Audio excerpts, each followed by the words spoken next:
देखिए, राजनीति विचारधारा को चलाने के लिए जो प्रचार तंत्र है, वो प्रचार तंत्र का बहुत बड़ा और बहुत महत्वपूर्ण रोल होता है। क्योंकि अगर प्रचार तंत्र नहीं होगा, तो प्रचार तंत्र के बिना, जैसे मैंने कहा था कि सांस्कृतिक और सामाजिक जो विचारधारा है, क्योंकि वो सामाजिक और सांस्कृतिक विचारधारा राजनीति को प्रभावित करती है, और सामाजिक और सांस्कृतिक विचारधारा को बनाने के लिए और उसको बढ़ाने के लिए एक प्रचार तंत्र की जरूरत होती है। वो प्रचार तंत्र किस तरीके का हो सकता है? आज के समय में वो प्रचार तंत्र एक अलग तरीके से दिखाई देता है। पुराने समय में प्रचार तंत्र वो कुछ अलग तरीके से होता था।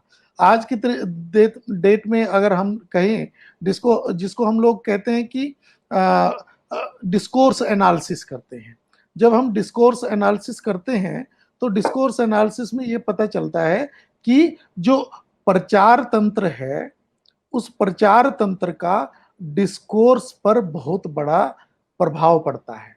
और जब प्रचार तंत्र का डिस्कोर्स पर प्रभाव पड़ेगा, तो किस प्रकार की राजनीति होगी, किस प्रकार की राजनीतिक विचारधारा बनेगी, वो प्रचार तंत्र पर बहुत ज्यादा हद तक निर्भर करता है। जैसे अगर हम आज के समय में देखें, जो प्रचार तंत्र के माध्यम है, हम लोग जानते हैं कि पहले प्रचार तंत्र का माध्यम, अगर पिछले हम लोग 50 एक साल पुरानी बात करें, तो मैगजीन, फिर न्यूज़पेपर, रेडियो, ये जो है प्रचार तंत्र के माध्यम बने। फिर टीवी आया, वो प्रचार तंत्र का एक माध्यम बना। और आज की डेट में सोशल मीडिया आ गया। तो सोशल मीडिया जैसे जैसे समय बदल रहा है, उसके साथ साथ जो है वो प्रचार तंत्र के माध्यम भी परिवर्तित हो रहे हैं। और ये प्रचार तंत्र के माध्यम जो हैं, वो अपना कार्य कर रहे हैं।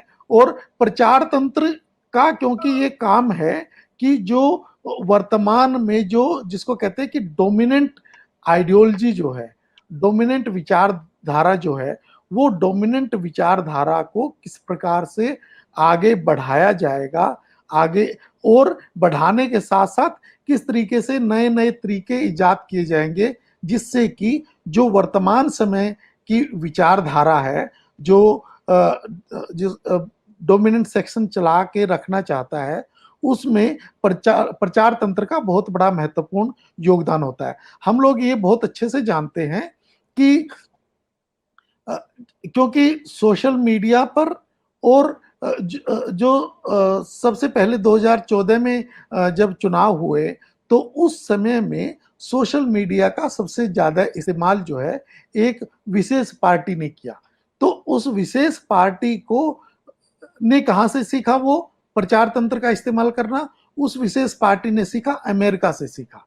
अमेरिका की जो रिपब्लिकन पार्टी थी, सॉरी, अमेरिका की जो पार्टी थी, उस पार्टी ने जो है वो बताया कि भाई किस तरीके से इस सोशल मीडिया का इस्तेमाल करके आप राजनीति में आगे आ सकते हैं, तो और अपनी राजनीतिक विचारधारा को आगे बढ़ा सकते हैं।